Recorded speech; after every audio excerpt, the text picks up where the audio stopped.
बिस्मिल्लाहिर्रहमानिर्रहीम, अस्सलाम वालेकुम, good morning and welcome to morning at home. मैं हूँ आपकी मेज़बान जुगन काज़िम और उम्मीद है कि आज की जुम्मे की सुबह खुशगवार गुजर रही होगी। वैसे जुम्मे के रोज़ हर बंदे के अंदर एक एक्साइटमेंट होती है, एक वो जो कहते हैं ना, everyone is looking forward to the weekend. बच्चों की तो छुट्टियां हो ही गई हैं या बिल्कुल होने वाली हैं। आई थिंक बल्कि सब बच्चों की ऑलमोस्ट हो ही गई होंगी छुट्टियां ऑल ओवर द प्लेस। सो जब बच्चों की छुट्टियां भी हो जाती है तो और ज़्यादा पेरेंट्स को होता है कि जल्दी से वीकेंड आए ताकि बच्चों को हम किसी एक्टिविटी में बिज़ी करें। बहुत से पेरेंट्स जो हैं वो अपने बच्चों को समर स्कूल में डालने का सोच रहे हैं, डिफरेंट एक्टिविटीज़ की तरफ डालना चाह रहे हैं। लेकिन मैं तो यही कहूँगी कि सबसे पहले अगर हम घर की इन्वायरमेंट या घर का माहौल ठीक कर लें तो वो बेहतरीन ऑप्शन होगा। आज एक बहुत ही ख़ास दिन मनाया जा रहा है। उसके पॉइंट ऑफ व्यू से बात करने से पहले आप सबको जुम्मा मुबारक भी विश करना चाहूँगी और ये कहना चाहूँगी कि प्लीज़ हमें भी अपनी दुआओं में याद रखिएगा। तो व्यूअर्स, आज पाकिस्तान समेत दुनिया भर में वर्ल्ड नो टबैको डे मनाया जा रहा है कि दुनिया में तम्बाकू नोशी के ख़िलाफ़ एक जो डे है वो मनाया जा रहा है। देखिए, तम्बाकू टबैको जिसे हम कहते हैं, अब इसमें वेरियस डिफरेंट चीज़ें शामिल हैं। सिगरेट की भी अगर हम बात करें तो वो तो अपनी जगह है, लेकिन उसके साथ साथ और भी इसमें चीज़ें आ जाती हैं, जैसे कि गुटखा आ जाता है। देन उसके अलावा बहुत से लोग जो हैं वो सिपारी और इस किस्म की चीज़ें भी चबाते हैं। ये सारी चीज़ें जो है ना, और फिर चूइंग टबैको भी, ऐसे लोग भी हैं जो तम्बाकू को डायरेक्ट चबाते हैं। अब उसके बहुत से साइड इफ़ेक्ट्स हैं और उससे रिलेटेड तो हम बात करेंगे ही ब्रेक के बाद। लेकिन जो मैं बात कर रही थी कि हम बच्चों को स्कूल भेजना चाहते हैं, गर्मियाँ होती हैं तो समर हॉलीडेज़ के अंदर हम उनको समर स्कूल में डालने की कोशिश करते हैं, कैंप्स में डालने की कोशिश करते हैं बच्चों को मसरूफ़ रखें कि बच्चे जो हैं वो बोर ना हो और जहनी तौर पे वो इंगेज भी रहें। बिल्कुल ठीक है। लेकिन जब हम अपने बच्चों के सामने कुछ ऐसे अमल और कुछ ऐसी एक्टिविटीज़ करते हैं जो उनकी सेहत के लिए भी डेंजरस है और अदरवाइज़ भी एक नेगेटिव अमल है, तो वो हमारे बच्चों के लिए एक बहुत बुरा इन्फ्लुएंस बनता है। अब इसमें सिगरेट नोशी, अगर आप बात करें टबैको चो करना, अगर बात करें हुक्के की जिसको हम शीशा भी कहते हैं, आई नो कि शीशा बैन हो चुका है, लेकिन फिर भी लोगों ने अपने घरों में प्राइवेटली ख़रीदे हुए हैं और उनको फिर भी इस्तेमाल करते हैं। और हुक्का स्मोक करना या सिगार स्मोक करना सिगरेट से भी ज़्यादा आपके लिए डेंजरस है। देन एक नई लहर, एक नया ट्रेंड तो पिछले कुछ सालों में रूनमा हुआ वेपिंग का। अच्छा, बड़े लोगों ने ये बात जस्टिफाई कर ली कि भाई वेपिंग डेंजरस नहीं होती। हाँ, काफ़ी हद तक वेपिंग आपके इर्द गिर्द के लोगों के लिए डेंजरस नहीं होती, लेकिन अपनी ज़ात के लिए तो फिर भी वो नुकसानदेह है। सो अल्टीमेटली बात यह है कि कोई भी ऐसा नेगेटिव अमल, कोई भी ऐसी चीज़ जो आपकी ज़िंदगी को, आपकी सेहत को, आपके घर वालों को मुतासर करती है, हमें उसे अवॉइड करना चाहिए। सिंपल सी बात है। अगर आपके सामने खाने की चीज़ें पड़ी हुई हैं और साथ में जहर भी पड़ा हुआ है तो आप जहर उठा के तो नहीं खाएंगे ना।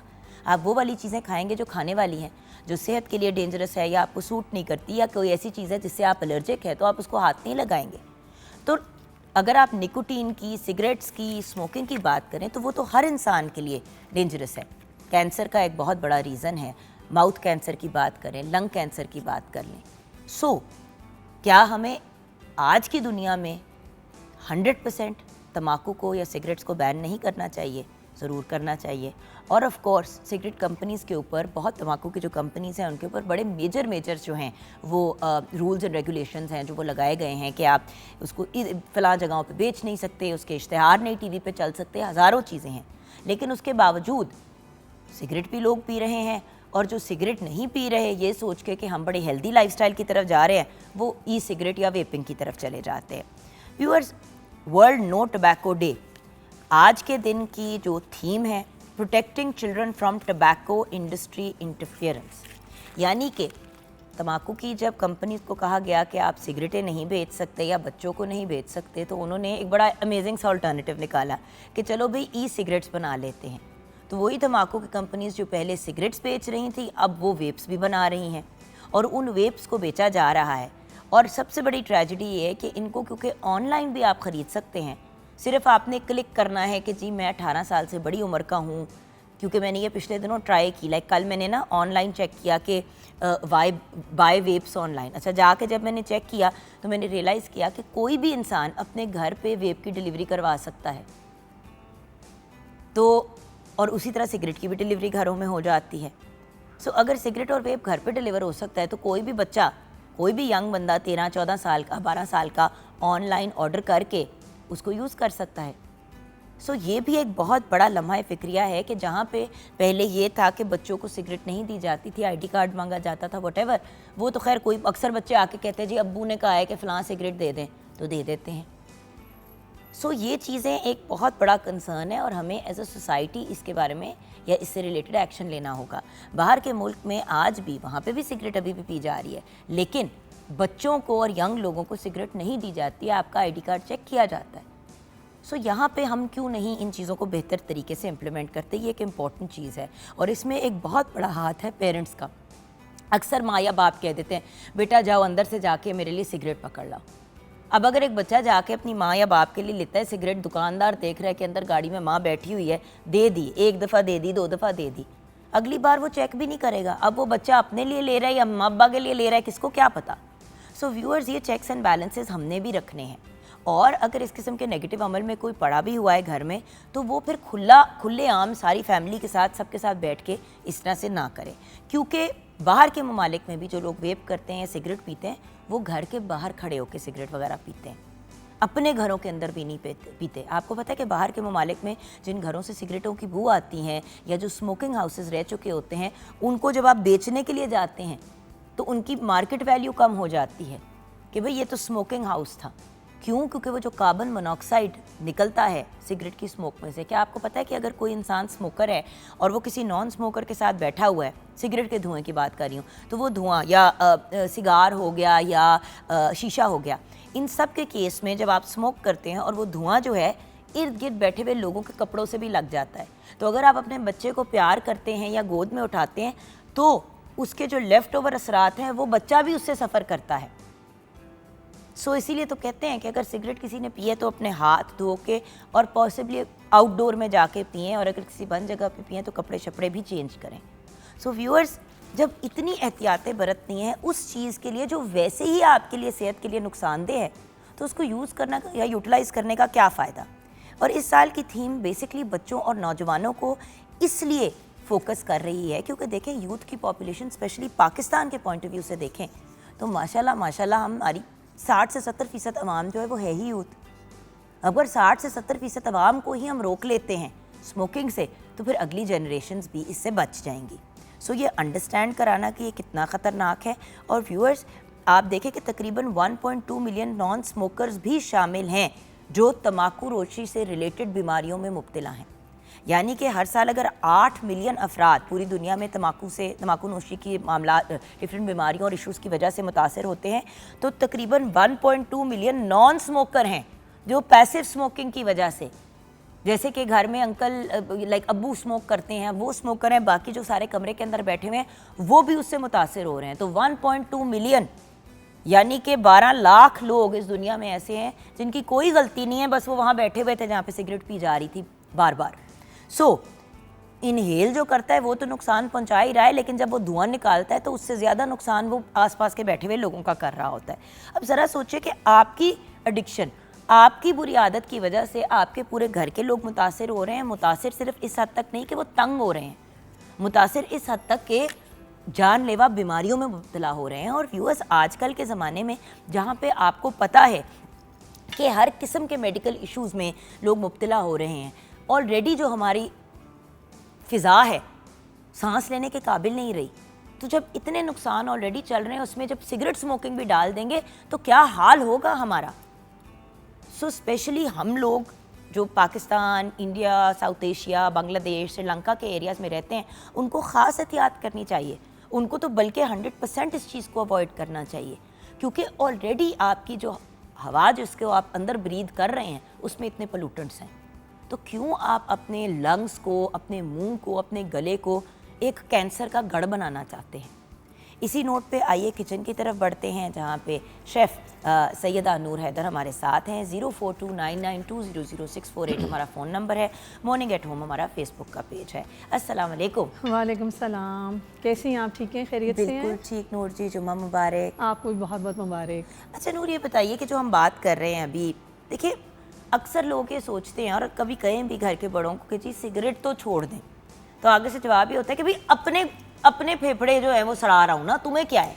ये वाला एक एटीट्यूड होता है हर बंदे का, ये नहीं रियलाइज़ करते कि चले वेपिंग तो चलो फिर भी कदरे बेहतर है इर्द गिर्द के लोगों के लिए, लेकिन जो सिगरेट का धुआं इस कमरे इस स्टूडियो में भी अगर 2-4 लोग भी सिगरेट पिएंगे तो उसके धुएं से जो सारे लोग नहीं पी रहे सिगरेट वो बहुत ज़्यादा मुतासर होंगे। हाँ बिल्कुल सही कह रही हैं, क्योंकि देखें सिगरेट तो एक वैसे भी कोई भी नशा आपकी सेहत से बढ़ के कोई नहीं है, आपकी सेहत के लिए बहुत नुकसानदेह है। और आप घर में अगर एक बंदा पी रहा है तो बच्चे उस चीज़ को देखते हैं, और मैंने देखा है बहुत घरों में बच्चे छुप के पीते हैं। छोटे बच्चे के हमारा मतलब अगर फादर है या भाई है पी रहा है तो हम भी उसको टेस्ट करें। इतना आसान होता है, इतना आसान होता है, क्योंकि एक तो कूल भी तो लगता है ना जी। ई सिगरेट जैसे कि एक ट्रेंडिंग कूल चीज़ चल रही है। अच्छा, माँ बाप हम छोटे होते थे, मुझे याद है जिन भी फ्रेंड्स के पेरेंट्स सिगरेट पीते थे उनकी डिब्बियों में से यकीनन उनके घर का बच्चा जो सिगरेट निकालता था और लेके फिर हम लोग को भी पता चलता था कि वो फलाने 2-3 सिगरेट निकाली है, किसी ने ट्राई करनी है। अब बात ये कि अगर आप किसी चीज़ को इतनी इजी एक्सेस देंगे, अब मेरी एक फ्रेंड है उसकी अम्मी सिगरेट पीती थी, मुझे याद है कि वो अक्सर अपनी अम्मी की सिगरेट चोरी कर लेती थी और कभी टेंशन में होती थी, परेशानी में होती थी तो वो बैठ के पी रही होती थी। मैं हमेशा मैंने कहा यार तुम पकड़ी जाओगी, मारी जाओगी, क्योंकि ये सारे घर से सिगरेट के धुएं की बू आती है और मामा के कमरे में भी स्मोक करती हैं, इसलिए उनको पता ही नहीं चलता कि मैंने पी है कि उन्होंने पी है। अब देखें ना। अच्छा, मेरी एक फ्रेंड थी, उसका गॉल ब्लैडर का ऑपरेट हुआ तो वो कहती है मैं डाइजेस्ट करने के लिए खाना, और वो स्मोकिंग करती थी। मैं कहती थी ये बहुत डेंजरस है और ये बिल्कुल भी खाना कोई आपका हजम नहीं करती, निकोटीन तो आपके निज़ाम हजम को और ख़राब करती है। असल में ये भी तो एक ज़माना था ना जब शुरू में सिगरेट की बहुत ज़्यादा वो हुआ, प्रेग्नेंट खवातीन भी स्मोक कर रही होती थी, क्योंकि ये कहा जाता था कि सिगरेट जो है वो आपके भूख को कंट्रोल करता है। तो उस ज़माने में बहुत सी खवातीन स्मोकर्स बन गई ये सोच के कि ये हमें वज़न कम करने में हेल्प करेगी। व्यूअर्स, ये बिल्कुल इनकरेक्ट है, ये एक झूठी बात है, ये बिल्कुल भी फैक्ट नहीं है। सिगरेट कोई आपको वज़न कम करने में हेल्प नहीं करती बल्कि और नुकसान पहुंचाती है। और आपके अंदर की जितनी चीज़ें हैं उसको कितना आप अपने खुद से नुकसान पहुंचा रहे हैं ना, मतलब अंदर से अपना वो जो कहते हैं ना अपने आप को जला रहे हैं। तो ये है कि ये बहुत बुरी चीज़ है। तो मैं तो यही कहूँगी कि जो लोग पी भी रहे हैं तो उसको छोड़ दें, बिल्कुल ऑनेस्टली छोड़ दें उसको। किचन में आज क्या बना रहे हैं हम? आज हम बना रहे हैं जी चटपटा तवा चिकन। Very nice. तो ईद भी आ रही है तो हमने कहा चलें कुछ ऐसी चीज़ें बनाएं ताकि आगे भी काम आ सकें। इसकी मैं इंग्रेडिएंट्स बता देती हूँ। हमें जी मैरिनेशन के लिए पहले हम मैरिनेट करेंगे चिकन को। चिकन हमें चाहिए जी लेग पीस 4 पीसेस, 4 अदद, और सुरख मिर्च पाउडर 1 खाने का चम्मच, और चिली फ्लेक्स दड़ा मिर्च 2 खाने के चम्मच, नमक 1 चाय का चम्मच, हल्दी आधा चाय का चम्मच, कश्मीरी मिर्च 1 खाने का चम्मच, गरम मसाला पाउडर 2 खाने के चम्मच, लहसुन अदरक की पेस्ट 2 खाने के चम्मच, cream 1 packet, yellow food colour 1/4 चौथाई चाय का चम्मच, नींबू का रस 2 खाने के चम्मच, और ऑप्शनल है टमाटो प्यूरी। अगर आपको ज़्यादा उसका ग्रेवी चाहिए तो वो भी आप मैरिनेशन में डालेंगे। और इसको हम चिकन को मैरिनेट करके हम ओवरनाइट रख देंगे। अगर ओवरनाइट है तो कम से कम 6 घंटे के लिए इसको ज़रूर मैरिनेट करें। और उसके बाद इसको आपने ग्रिल करना है कोयलों पे। चिकन को हमने ग्रिल कर लिया और फिर इसकी एक सॉस बनाएंगे, तवा सॉस। उसके लिए हमें चाहिए जी दही 1 कप, गरम मसाला पाउडर 1 खाने का चम्मच, नमक 1 चाय का चम्मच, ज़र्दा रंग 1 चुटकी, सुरख मिर्च पाउडर 1 चाय का चम्मच। और इसको हम दही में डाल के इसकी सॉस इसको मिक्स करेंगे। ये इसकी सॉस बन गई। और फिर गार्निशिंग के लिए हमें चाहिए जी अदरक, हरी मिर्च और लेमन स्लाइसेस। तो हमने जो है पहले तो हमने चिकन को हमने ग्रिल कर लिया। आप बाहर से भी करवा सकते हैं और घर में अगर आपके पास अंगीठी है कोयलों की तो आप उस पर भी कर सकते हैं। उसके बाद आपने दही में ये जो मसाले हैं ये डाल के इसकी सॉस तैयार कर ली। फिर आपने तवे पे आपने बटर डाला और थोड़ा सा ऑयल डाला और उसको मेल्ट करके और आपने चिकन पीसेस रख दिए। और उसके ऊपर फिर आपने सॉस डाली, थोड़ी सॉस डालती जानी है ताकि वो अब्जॉर्व करता जाए। और उसके बाद आपने फ्लिप कर दिया दूसरी तरफ और फिर दूसरी तरफ सॉस डाली। और फिर हमारे पास जो 2 चम्मच होंगे इसके, उसको से हम उसको प्रेक करते जाएंगे, यानी कि तोड़ते जाएंगे चिकन को। और उसके बाद जब सॉस थोड़ा मसाला मतलब ड्राई हो जाएगा दही का पानी, तो उसके ऊपर लेमन स्लाइसेस और हरी मिर्चें जो होती हैं, जो ग्रीन वाली जो छोटी वाली मिर्च होती है बहुत स्पाइसी होती है, जो दूसरी वाली होती है मोटी वाली वो नॉन स्पाइसी होती हैं, वो डालें क्योंकि ये बहुत अगर बाज़ार से खाएं तो ये बहुत स्पाइसी होता है। तो आप अपना स्पाइस लेवल ख़ुद चेक कर लें कि आपको कितना स्पाइसेस चाहिए। तो बस फिर आप उसकी गार्निशिंग करें और उसको थोड़ी देर और पकाएं, दम पे रखें 5 मिनट के लिए, फिर आप सर्व कर दें। आप रुमाली रोटी के साथ, नान के साथ, और वैसे भी आप खा सकती हैं इसको। वैसे भी इतने हाँ मज़े जी। का होता है। और बात ये कि व्यूअर्स अगेन, हम जब कोई भी बारबेक्यू या ग्रिल वाली चीज़ बनाते हैं, आपको क्या कहते हैं कि please be very very careful, और कोशिश करें कि आप उसके अंदर जो है कोयला जब आपने उनको उसको देना है या धुआं जब उसको देना है, तो वो आप किसी चीज़ के ऊपर रख के दें, जी। पत्ते शत्ते पे। क्यों? क्योंकि वो सेहत के लिए नुकसानदेह होता है, क्योंकि उसमें कार्बन होता है और वो कार्बन मोनोऑक्साइड इमिट करता है। तो अब अगर हम आपको खाने के पॉइंट ऑफ व्यू से एहतियात करते हैं, तो अगेन वही बात जो हमने पहले जिससे शुरू किया था कि स्मोकिंग के पॉइंट ऑफ व्यू से खाने पीने में इतनी एहतियात करते हैं, पानी उबाल के लेना, ये करना है, और फिर धुएं के थ्रू अपने अंदर इतनी डेंजरस चीज़ें डालते हैं। खैर, ब्रेक के बाद इस पर बात करेंगे और डॉक्टर साहब से गाइडेंस भी लेंगे। सही? तो ब्रेक की तरफ जाने से पहले व्यूअर्स, जैसे कि आप जानते हैं, हमारी हमेशा कोशिश होती है कि पाकिस्तान टेलीविज़न नेटवर्क पे अपने लेजेंड्स को ज़रूर ट्रिब्यूट पेश करें।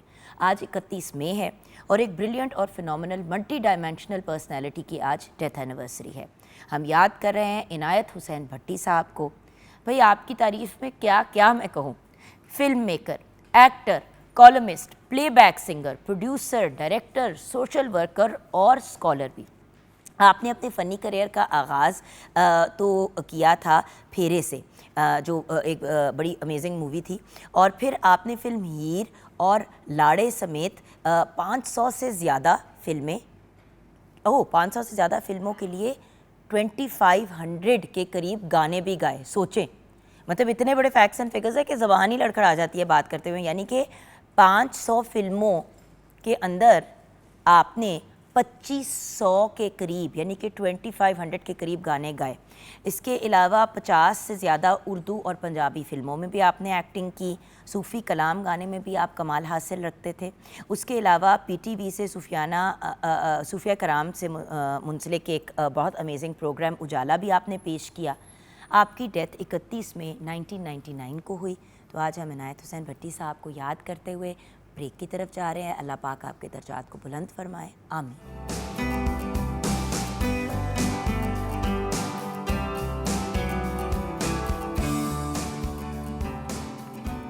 Welcome back from the break viewers. आज पाकिस्तान समेत दुनिया भर में वर्ल्ड नो टबैको डे मनाया जा रहा है।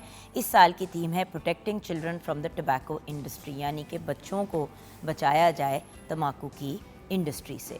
डॉक्टर मोहम्मद साकिब मुशर्रफ ने हमें ज्वाइन किया है, जो कंसल्टेंट पल्मोनोलॉजिस्ट हैं।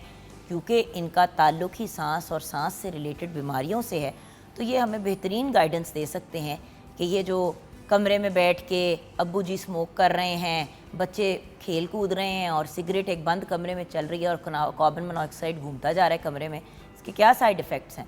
और ये जो यंग बच्चे वेपिंग की तरफ जा रहे हैं और जो माँ बाप का नाम लेके जाके सिगरेट की डब्बियाँ ख़रीद लेते हैं और हमारे यहाँ बेची भी जाती है, क्योंकि वो मतलब वो देखें जी अम्मी ने भेजा है लेने के लिए, अब्बू के लिए टाइप कहानी फिट कर देते हैं और लोग दे देते हैं। क्योंकि ऑब्वियसली एक चीज़ जिसकी वैसे ही सेल पहले से कम हुई हुई है, उसको बेचने के लिए तो जो दुकानदार हैं, कंपनी वाले हैं, वो तो हर जतन करेंगे, उन्होंने तो अपनी चीज़ बेचनी है। अब जिसने जहर बेचना है उसने जहर तो बेचना ही है, अब वो जैसे भी बेचे। अस्सलाम वालेकुम डॉक्टर साहब। वालेकुम सलाम। अच्छा डॉक्टर साहब, सबसे पहले दुनिया भर में ये जो दिन मनाया जा रहा है, इससे रिलेटेड आप क्या कहना चाहेंगे? इससे यही है कि इन 1987 में सबसे पहले WHO ने रिकग्नाइज़ किया कि जो टोबैको है ना, just like any other, it's also जो है ना, ये भी एक एपिडेमिक क्रिएट हो रही है कि हर बंदा जो है तंबाकू नोशी कर रहा है, चाहे वो खा रहा है चाहे वो उसको पी रहा है। तो तंबाकू नोशी जो है ना उस एपिडेमिक हो चल। उसके बाद सारी एफर्ट स्टार्ट हुई एंड फिर उसके बाद उन्होंने इसको एज ए डे सेलिब्रेट करना शुरू किया कि लोगों में अवेयरनेस क्रिएट हो। ऑब्वियसली इसमें बहुत सारी रेजिस्टेंस है फ्रॉम टोबैको इंडस्ट्री सबसे ज़्यादा, कि वो चाहती नहीं है कि लोगों को इसके हैज़र्ड्स पता चलें, लोगों को उसको अवेयरनेस, इसलिए लिहाजा आपने इसका नाम कम सुना होगा relative to the other days, कि टोबैको डे आप कम सुनते होंगे, एंटी टोबैको डेज। तो इसके पीछे एम यही है कि ताकि लोगों को ज़्यादा से ज़्यादा इसकी अवेयरनेस हो, उनको पता चले कि टोबैको है क्या, इसके नुकसानात क्या हैं। एज ए कम्युनिटी आप अकेले क्या कर सकते हैं, कम्युनिटी क्या कर सकती है। देखिए मल्टी मिलियन नहीं, मल्टी बिलियन डॉलर इंडस्ट्री है। बिल्कुल सही। और भाई जो लोग करोड़ों कमा रहे थे, अरबों कमा रहे थे इससे, उन्होंने तो अपनी रोजी रोटी का सिलसिला चला ही रखना है ना। तो अब उन्होंने क्या किया कि टारगेट करना शुरू कर दिया यंग लोगों को। बिल्कुल सही। और जो लोग सिगरेट बना रहे थे अब वो वेप बनाना शुरू हो गए हैं। और बच्चे उस तरफ निकल पड़े हैं। तो protecting children from the tobacco industry, इस बार की इस थीम का क्या था रीज़न? इसका ये है कि उन्होंने जब रिसर्च की तो उन्होंने देखा कि जो 9 आउट ऑफ 10 स्मोकर्स हैं वो अनफॉर्चुनेटली बचपन से स्टार्ट करते हैं, बिटवीन एज ऑफ 13 एंड 15, चाहे वो बच्चे हैं चाहे वो बच्चियाँ। वो कहीं ना भले वो एक कश लगाएं या वो एक छोटा सा ऐसे ही मजाक में सिगरेट शुरू करें, पर वो मजाक में पहले एक सिगरेट होता है और फिर होते होते वो लाइफ लॉन्ग जो है ना इसके सिगरेट के आदी हो जाते हैं। तो इस दफ़ा उन्होंने कहा कि अब बच्चों को प्रोटेक्ट कर लें, आगे नेक्स्ट जनरेशन, और बच्चे चूँकि कौम का असासा हैं और वो अगर इस रास्ते पे ज़्यादा चल पड़े तो एटलीस्ट बच्चों को तो बचाना है। तो इस दफ़ा इसके पीछे थीम ये है कि बच्चे चूँकि आपके कौम का असासा है, उन्होंने कौम बिल्ड करनी है, तो आज बचा लेंगे तो हमारा फ्यूचर सिक्योर रहेगा। अच्छा डॉक्टर साहब, सबसे पहले तो पान, गुटखा, स्मोकिंग, वेप, इसके इस्तेमाल से नुकसान क्या होता है, ये मैं अभी जनरल आपसे पूछ रही हूँ। फिर मैं आऊँगी बच्चों की तरफ, क्योंकि बच्चों की कहानी बिल्कुल मुख्तलिफ है व्यूअर्स। बच्चों की कंप्लीट लंग डेवलपमेंट तो 5 साल की उम्र तक मुकम्मल होती है, तो उन पहले 5 सालों में जो हम नास मारेंगे उसका खमियाजा बच्चे सारी ज़िंदगी भुगतेंगे। जी, तो पान, गुटखा, स्मोकिंग और वेप। पान जो है, गुटखा, ये बेसिकली च्यूएबल टबैको में आता है। जब आप इसको च्यू करते हैं तो तब है, डायरेक्ट लंग्स पर तो इसका इफेक्ट नहीं पड़ेगा, क्योंकि च्यूइंग से अगर आपने देखा हो, अल्लाह माफ़ी, ऐसे मुंह के कैंसर, ज़ुबान का कैंसर, इतने सारे कैंसर हैं जो कि फिर लाइफ लॉन्ग उनके लिए एक मसला है, रोग है कि जो ना खा सकते हैं। फिर जब आपका मुंह का कैंसर होगा, अगर बियॉन्ड थोड़ा सर्जरी चला गया तो फिर खाना पीना फिर खुराक की नाली से ही होगा, डायरेक्ट तो हो नहीं सकता। थ्रोट कैंसर, लंग कैंसर, ये 3 तो उसके बाद फिर अगर आप स्मोकिंग आया तो स्मोकिंग पे तो एक लॉन्ग लिस्ट है। अब देखिए ना, पान और गुटखे की एक बात ज़रूर कहना चाहूँगी, और स्मोकिंग की भी। व्यूअर्स, एक चीज़ है जो आप इस्तेमाल करते हैं, कुछ ही अरसे बाद आपके दांत ऑरेंज होने शुरू हो जाते हैं और उसके अंदर काले काले निशान आने शुरू हो जाते हैं और दांत बाकायदा गल जाते हैं। सोचने की बात है कि दांत जैसी सख्त चीज़ अगर उसकी वजह से गल रही है, तो जब आप उसको अंदर लेके जाते हैं तो वो आपके जिस्म का क्या हाल करती होगी। अच्छा, इसकी मैं आपको एक मिसाल समझाता हूँ। मतलब एक चीज़ आपके दांतों को गला रही है, और कहते हैं ना धुआं है, उससे क्या होना है, वो धुआं भी सिर्फ स्मोकर्स को भी देखे तो उनके ऑरेंज होते हैं दांत, और सारे यहाँ पे अंदर चीज़ें फंसी हुई होती हैं और जैसे जंग लगा हुआ होता है। बिल्कुल तो एक चीज़ के धुएं से सिर्फ आपको जंग लग रहा है आपके दांतों में, तो लॉजिकल सी बात है कि जब आप उसको इस्तेमाल करेंगे ऑन अ डेली बेसिस, तो वो अंदर से क्या कर रहा है, अंदर बाहर तो चले नजर आ रहा है, जो नजर आ रहा है वो ऐसा है, तो अंदर क्या हो रहा होगा। तो बहुत बुरा है मैडम। अगर आपका स्मोकर कभी ना कभी हाथ पे सिगरेट लग जाता है, किस तरह वो स्किन जला देता है। तो सोचे वही धुआं वो पिछले अगर 5 मिनट भी स्मोक करता है या 2 मिनट्स भी करता है, तो इतना गर्म धुआं। अच्छा, और होंठ भी काले हो जाते हैं, अल्टीमेटली स्मोकर्स के लिप्स भी ब्लैक हो जाते हैं। हाँ, वो इसलिए कि वो स्मोकिंग के सारे हैजर्ड्स हैं, उनके नेल्स हत्ता के वो भी सारे येलोइश हो जाते हैं। अच्छा टार स्टेनिंग से। डॉक्टर साहब, एक और प्रॉब्लम देखें, बैन हो गया, बंद हो गया, बहुत अच्छा किया, लेकिन लोग इतने ढीठ हैं कि फिर भी जाके ना हुक्का या शीशा खरीद लेते हैं। बिल्कुल सही। मैं तो ऐसे लोगों को भी जानती हूँ जो दुबई और बाहर के ममालिक से ख़रीद के अपने सूटकेसों में छुपा के लेके आए, वहीं से मतलब इतनी क्या डेस्परेशन है। क्योंकि जो इसमें डेस्परेशन यही तो, और दूसरी बात कहते हैं उसकी खैर है, उसकी खैर, हुक्के की खैर है, शीशे की खैर है, सिगार की खैर है। ये आपने बहुत अच्छा पॉइंट रेज किया। क्यों करते हैं? इसलिए कि निकोटीन है, निकोटीन एडिक्शन है। जैसे आप हेरोइन की एडिक्शन कहते हैं, निकोटीन एडिक्शन है। बस इसमें फ़र्क, इसमें और हेरोइन में फ़र्क है कि इसमें आपकी सेंसेस नहीं जाती, निकोटीन आपकी सेंसेस जो है वो थोड़ा सा इंटैक्ट रखता है, बल्कि आपको थोड़ा सा यूफोरिया भी टाइमली दे देता है कि आप स्ट्रेस को तभी थोड़ा सा कोप करते हैं। अब उसको हासिल करने के लिए उन्होंने क्या किया कि उससे बिगर जो शीशा है वो 1 घंटे का सेशन 100 स्मोक्स के इक्वल है, और लोग उसको वेरी लाइट लेते हैं। सेम इज़ दी हुक्का, जो एक हमारे बड़ों में चलती आती थी, जी हुक्का कुछ नहीं कहता, ये सबसे गलत मिथ हुक्का है। थे, जैसे कि अभी हम बात कर रहे थे शेफ़ नूर और मैं, कि वो कह रही थी कि उनकी एक जानने वाली है, उनकी एक फ्रेंड है, उन्होंने गॉल ब्लैडर के पित्ते के ऑपरेशन के बाद सिगरेट पीनी शुरू कर दी कि ये मेरे हाजमे में मदद करती है।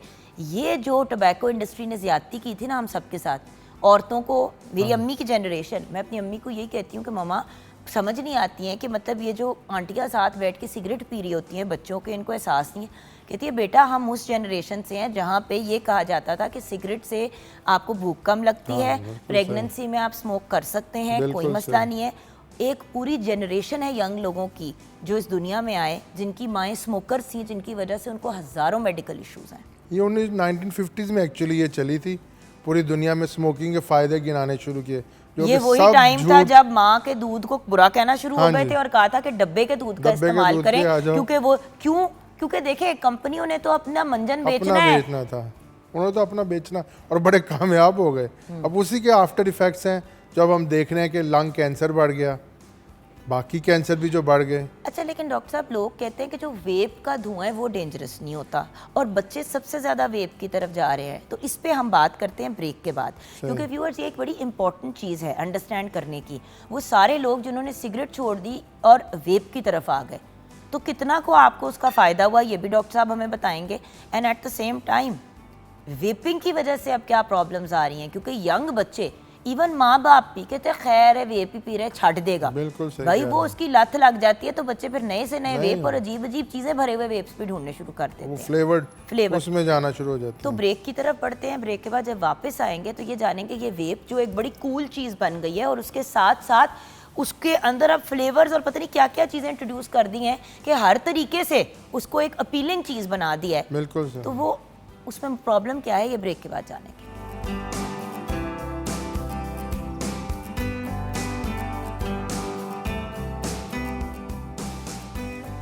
Welcome back from the break viewers. Doctor Mohammad Saqib Musharraf हमारे साथ हैं, कंसल्टेंट पल्मोनोलॉजिस्ट। आज पाकिस्तान समेत दुनिया भर में वर्ल्ड नो टबैको डे मनाया जा रहा है, protecting children from the tobacco industry. तो डॉक्टर साहब वही जिस बात पे हमने छोड़ा कि देखिए तम्बाकू नोशी तो चले बुरी है, लेकिन एक चीज़ जिसमें बच्चे पकड़े नहीं जाते क्योंकि वेप किया, खिड़की एग्जॉस्ट चला दिया, पंखा चला दिया तो उसकी स्मेल उस तरह से नहीं रहती जैसे सिगरेट की, तो बहुत से बच्चे चले गए हैं वेपिंग की तरफ। मुझे ये बताइए कि वेपिंग के क्या नुकसान हैं? वेपिंग एक्चुअली उसका समझ लें पहला स्टेप है टुवर्ड्स स्मोकिंग, क्योंकि निकोटीन है और निकोटीन इसमें वेपिंग में बहुत ज़्यादा है।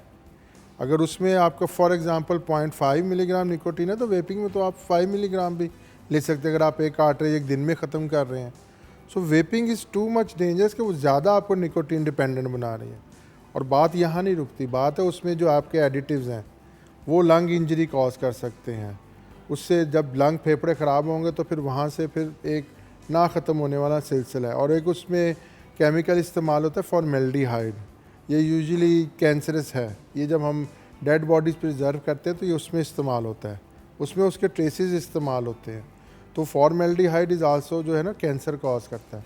जब आप डेली वेप कर रहे हैं और उसको थोड़ा थोड़ा ले जा रहे हैं देन आप उससे भी उतने ही चांस हैं कैंसर होने के जितने कि आप स्मोक करते हैं। ऑल्दो थोड़ा अभी स्टैटिस्टिकली कम है क्योंकि वेपिंग अभी हाल ही की शुरू हुई। यू सी ये चीज़ लोग नहीं रियलाइज, आपने बड़ी एक अच्छी पॉइंट रेज किया जो मैंने पहले भी एक दफ़ा व्यूअर्स आपको समझाने की कोशिश की थी। देखें वेपिंग एक नई चीज़ है, ये नई आई है, अभी इस पे इतनी रिसर्च ही नहीं हुई कि हम कह सकें कि जी अगर आप 50 साल वेपिंग करते हैं तो उसके साइड इफ़ेक्ट्स क्या हैं। 15 साल के बता देंगे, 20 के बता देंगे, उससे ज़्यादा नहीं बता सकते क्योंकि वो एग्जिस्ट ही नहीं करता था तब। तो जो चीज़ नई आई है उसका सबसे बड़ा प्रॉब्लम ये है कि हमें नहीं पता कि उसके साइड इफ़ेक्ट्स क्या हैं। वो टाइम बताएगा और पर जो हमें पता लगता जा रहा है तो हमें नज़र आ रहा है कि वेपिंग भी उतनी शायद बुरी है जितनी स्मोकिंग, बल्कि शायद वन स्टेप अहेड है क्योंकि इसमें निकोटीन की डोज कोई कंट्रोलेबल नहीं है। बच्चों को इस चीज़ से कैसे दूर रखें डॉक्टर साहब? सबसे बड़ा मसला बच्चों को सबसे पहले अवेयरनेस, एक तो छोटे बच्चे पहले बताएं और फिर हमें कॉलेज वगैरह के छोटे बच्चों को तो बहुत सिंपल है, वो उन्होंने घर में रहना है, माँ बाप को फॉलो करना है। तो आप उनको अगर आप अपने आप को खुद प्रोटेक्ट रखेंगे तो ऑब्वियसली जो आपके घर में बच्चा रहता है जो अभी बाहर नहीं निकला, ऑब्वियसली वो उससे खुद ही आहिस्ता आहिस्ता वो उसको कैच ही नहीं करे, उस अपने घर के माहौल से हर बच्चा सीखता है। देखिए ना, अब आप बच्चे के सामने वेप करते हैं, बच्चा आपको कंसिस्टेंटली देखता है धुआं, अब उसमें तो ना आपने कुछ जलाना है ना आपने कुछ करना है, वो ऑलरेडी मोस्ट जो ये वेप्स होते हैं उनमें आपको कुछ बटन नहीं होता, वो एज इट इज़ आप यूज़ करते हैं। तो बच्चे तो आते जाते हुए इन चीज़ों को इस्तेमाल करना शुरू कर देते हैं। तो जिस तरह हम दूसरी घर की ऐसी चीज़ें बंद करके रखते हैं जो बच्चों के लिए नुकसानदेह हो या डेंजरस हो, जिस तरह हम लोग घर में अगर टेबल पड़ा हुआ है तो कोने वाले टेबल जब बच्चा नया नया चलना सीखता है हम उसके ऊपर कुछ लगाते हैं या उसको हटा देते हैं कि ये तवा चलना शुरू कर दे तो उसको चोट ना लगे। तो इतने इतने नुकसानों की हमें टेंशन होती है लेकिन साथ ही कमरे में बैठ के वेप कर रहे हो। ये तो मैं पेरेंट्स जितने भी कोई आते हैं बच्चे जिनकी चेस्ट ख़राब होती है तो मैं तो उनको स्ट्रिक्टली मना करता हूँ कि ये पहले तो खुद छोड़ दो, अगर नहीं छोड़ना तो घर से बाहर जाके करो। एक तो उनको इससे ये नेगेटिव फीडबैक मिलेगा कि स्मोकिंग इज़ बैड, ताकि अगर वो मेरा फादर स्मोक करने के लिए सिर्फ घर से बाहर जा रहा है तो दैट मीन्स कि ये एक बुरी चीज़ है, मुझे इससे बचना है। और दूसरा वही बात है जैसे मैडम ने कहा कि जब हो तो आप उसको लॉक एंड की में रखें कि बच्चों की इजी एक्सेस ना हो कि वो उसको जाएं और जाके बस लगा के भाई चले उसी जाएं। तरह जिस तरह लोग अपने घर में गन, जो जिस तरह लोग शिकार वगैरह के शौकीन होते हैं जिनके पास लाइसेंस गन्स होती हैं, वो खुली तो नहीं रखते ना घर में वही ना, कि तो बच्चा आए उसको पकड़ के चला दे। तो उसी तरह आप एक सिगरेट को और वेप को एक वेपन के तौर पे अपने घर में खुला रख बहुत दें। डेंजरस वेपन, बहुत डेंजरस वेपन जो अंदर से आपको इस लेवल का नुकसान पहुंचाता है कि बाद में जाके कहीं पता चलता है, और उस वक्त डॉक्टर साहब अक्सर बहुत देर हो चुकी होती है। हाँ अक्सर बहुत। फिर जब वो आते हैं तो यूजुअली उनको बच्चों में, तो मैं बच्चों की बात करें, यूजुअली फिर वो अस्थमा डेवलप हो चुका होता है, फिर उनको छुड़वाना ज़्यादा मुश्किल है क्योंकि डोज इसकी निकोटिन की ज़्यादा है इसमें। तो डॉक्टर साहब अगर छुड़वानी हो सिगरेट एज अ पल्मोनोलॉजिस्ट तो कैसे छुड़वाते हैं आप सिगरेट या इसके वेपिंग? basically- अगर कोई आपके पास आता है और कहता है डॉक्टर साहब ठीक है मुझे इसका बहुत नुकसान है लेकिन मेरे से छोड़ी नहीं जा रही, अच्छा, ये स्टैटिस्टिकली ये है कि अगर आप 3 मिनट किसी मरीज़ की काउंसलिंग करें वर्सेस 30 सेकंड टू 1 मिनट, तो सिर्फ काउंसलिंग पे छोड़ देते हैं काफ़ी गुड परसेंटेज। अब इसके बेसिकली स्मोकिंग के दो हैं, एक तो काउंसलिंग है, second is drugs. Drugs only little part play करती है, 10 to 20 30% एट मोस्ट है, वो आपको थोड़ा सा हेल्प आउट तो कर सकती हैं, और पहला कदम जो है वो आपने खुद उठाना है। आपने खुद अपने आप को कन्विंस करना है कि हाँ मेरे लिए बुरा है और मुझे ये छोड़ना है। जस्ट ऐसे कोई बाकी जिस तरह के काम होते हैं ना बुरे, पहले आप नीयत करते हैं फिर उसके बाद आप उस पर चलते हैं, इससे पहले नीयत ज़रूरी है कि छोड़ना है। सही। और डॉक्टर साहब ये मुझे बताएं कि एक जो हमारे यहाँ ट्रेंड है कि हम शादियों पे, फंक्शंस वगैरह पे पान खुलेआम दे रहे होते हैं, जैसे कि वो होता है ना कि खाने के बाद आपने देखा ना वो प्लेट ट्रे के अंदर, क्योंकि ऑब्वियसली खाने पीने की अलाउंस ज़रा कम है कि मतलब आपने 2 डिशेज़ या 1 डिश टाइप चीज़ करनी है, तो होता ये है कि फिर उसके अंदर लवाजमात ऐड करने के लिए ये भी एक अमल किया जाता है कि पान दिए जाते हैं, पान और छोटे बच्चे भी पान फिर खा रहे होते हैं। मुझे प्रॉब्लम इस चीज़ से है कि जब एक 11 साल का बच्चा मुंह में मीठा पान डाल रहा होता है ना, तो मेरा वो फर्स्ट स्टेप है ना, वही बात है ना, this is the first step. यही तो हम इससे सारे आज के उसके लुबे हुए कि फर्स्ट स्टेप पे ही ना जाने देना।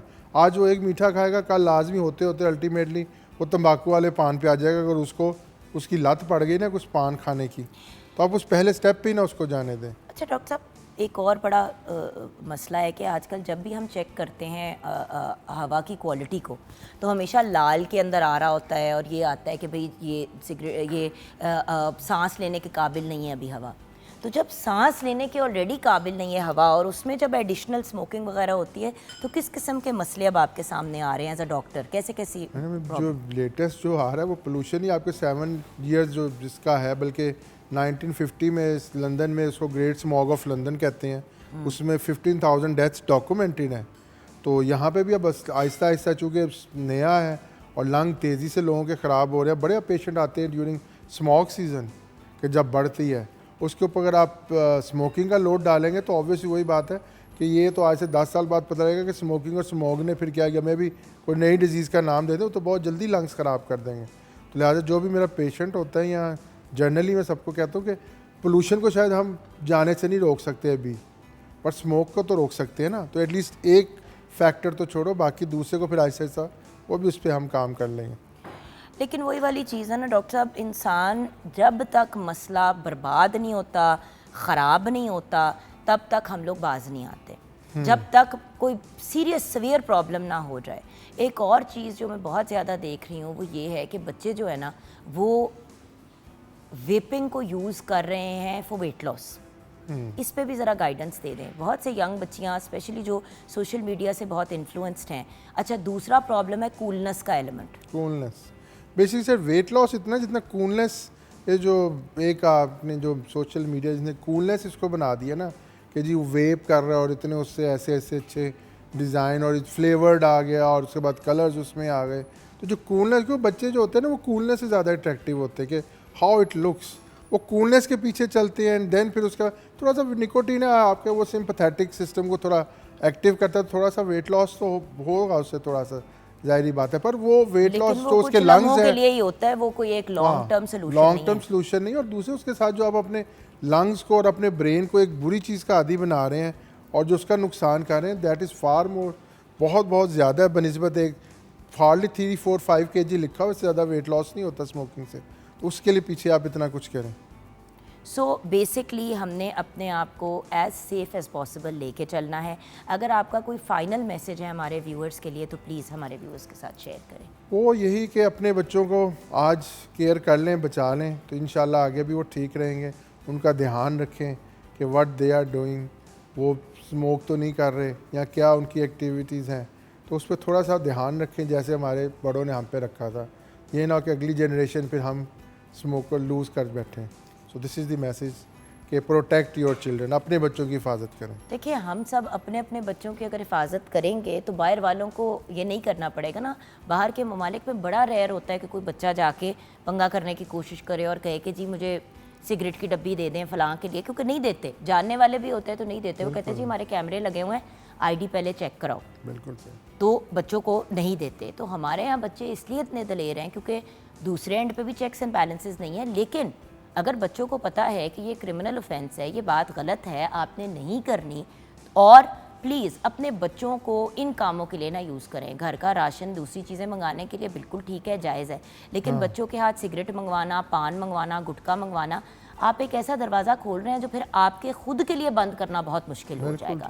सो अपने बच्चों को भी प्रोटेक्ट करें, अपने आप को भी प्रोटेक्ट करें। और ये वो एक वाहिद मामला है कि बच्चों को प्रोटेक्ट करने के लिए सबसे पहले आपको अपने आप को सीधा करना पड़ेगा। जब तक अपने आप को सीधा नहीं करेंगे कैसे आप एक्सपेक्ट कर सकते हैं। देखिए अगर घर में 6 बच्चे हैं, शायद 5 बच्चे का है बहुत बुरा है, बहुत बच्चा है, वो एक बच्चा भी अगर आपका वेप उठा के पीना शुरू कर देता है ना, तो there is a fundamental problem over there. एक बच्चा उठा के सिगरेटें चोरी करना शुरू कर देता है और नहीं पता चलता स्मोकर्स को। एक एक अगर सिगरेट, 2-2 सिगरेट निकल जाए उनको नहीं पता चलता। नहीं लगे। अक्सर बच्चे ऐसे भी करते हैं, सिगरेट बची भी जो पड़ी हुई होती है, फेंकी हुई होती है, वो उठा लेते हैं। तो सिगरेट बट्स का भी सही डिस्पोजल करें।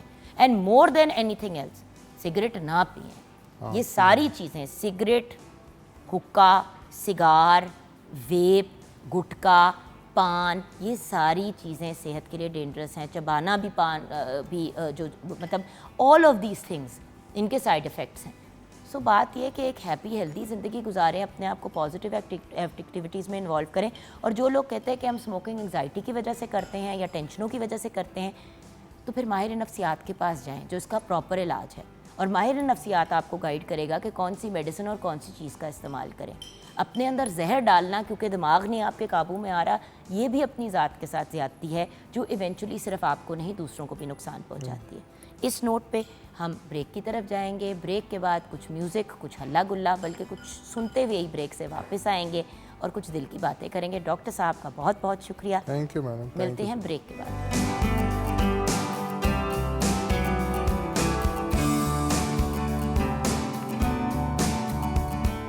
क्या बात है करीम, absolutely wonderful, Thank you. brilliant and talented Thank you. singer, Thank you. songwriter. We have with us करीम खान। ठीक ठाक हो? All good, आप सुनाए? हमने सारे दुखड़े तो तुमने सुना दिए सुबह सुबह ही हमें। लेकिन एक हसीना हमारे साथ है, तो माशाल्लाह। कम कम हमें नज़र आ रही हैं, तो हमने सोचा आज शो पे ही बुला के पूछ लें ये माजरा क्या है। हमारे साथ हमारी बहुत ही प्यारी, बहुत ही टैलेंटेड, बहुत ही ब्रिलियंट एक्टर एंड उसके साथ साथ एक बेहतरीन होस्ट एंड माशाल्लाह अपनी वकालत में मुकम्मल कर चुकी हैं, she is a lawyer as well. हमारे साथ हैं मरियम नूर। अस्सलाम वालेकुम। अस्सलाम वालेकुम। आज नूरो नूर हो गए हैं हम, शेफ़ नूर भी हमारे साथ अच्छा, है, okay, मरियम good. नूर भी हमारे साथ है। क्या बात है। क्या बात और मेरी बेटी का नाम भी नूर, तो वैसे ही मेरा फेवरेट है। Oh, cute. माशाल्लाह, very nice. एक नूर बानो भी तो है ना। हाँ, हाँ जी, सैयदा नूर है इधर, Okay. very nice. मरियम नूर, Okay. नूर बानो, नूरो नूर। अच्छा, सो मरियम सबसे पहले तो आज मैं ज़रा हार्ट टू हार्ट करना चाहती हूँ, क्योंकि हर बार हमें जब भी बात करने का मौका मिलता है, there's too many people around in here, तो हमें वन ऑन वन बात करने का मौका नहीं मिलता। तो फ्रॉम माई इन्फॉर्मेशन, आपने अली की अम्मी के साथ 2016 में काम शुरू किया। Yeah. बीच में आपने ब्रेक ली, अपनी वकालत भी की, आपने लॉ भी पढ़ा। अच्छा, उसके साथ साथ फिर आप कराची भी मूव हुए, तो ये बड़ी काफ़ी हैपनिंग चीज़ें रही हैं 2016 के बाद से। लेकिन मैं उससे पहले शुरू करना चाहूँ, Okay, sure. हमेशा से वकील बनना था क्या, लॉ की तरफ रुझान था, एक्टिंग का शौक़ था, कहानी कहाँ से शुरू होती है मरियम के करियर की? बहुत अर्ली एज से हाँ मेरा लॉ की तरफ काफ़ी इंटरेस्ट था। बीच में मेरा फ़ाइन आर्ट्स की तरफ, बीइंग अ गर्ल आपको पता है लड़कियों को कितना इंटरेस्ट होता है फ़ाइन आर्ट्स एंड ऑल, तो बहुत टाइम तक मेरा अच्छा, मुझे एक कतरा धेला नहीं था। नहीं आपस की बात अच्छा, है। मुझे हाँ।